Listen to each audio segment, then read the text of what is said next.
Story time. So ngayon masasabi ko na yung Australia hindi siya puwede sa mga taong maarte. Ako ano ko, pharmacist ako sa Pilipinas. So siyempre 'pag pharmacy is, nag-board exam 'yan, ganyan. Tapos kapagka nag-work ka sa mga Watsons, ganyan, yung entry level mo is supervisory position. Tapos, nag-work din ako sa Papua New Guinea ng more than 2 years as a manager. So parang medyo mataas yung tingin ko sa sarili ko. Although alam ko naman na hindi well paid yung mga healthcare workers kahit saan. Tapos pagdating ko dito sa Australia, ayan na-hire ako as intern. So working visa naman ako. Okey naman yung pay dito, pero parang hindi siya puwede na maarte ka kasi hindi puwede, ayaw ng mga Australian na wala kang ginagawa. Dapat kapag hindi ka busy, naglilinis ka, ganyan. Isang beses inutusan ako ng boss ko, sabi niya, "Excuse me Daryl, can you mop the floor?" Sabing gano'n. Tapos nagulat ako, "Ha?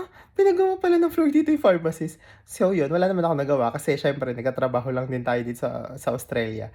Pero ano yun, parang ano yun, plus point sa kanila yun kapagka hindi ka humihindi sa trabaho. Tapos willing ka magpunas-punas, maglinis ng mga alikabok, okey yun sa kanila. So kung medyo hardworking ka at hindi ka talaga maarte sa trabaho, para sa'yo yung Australia.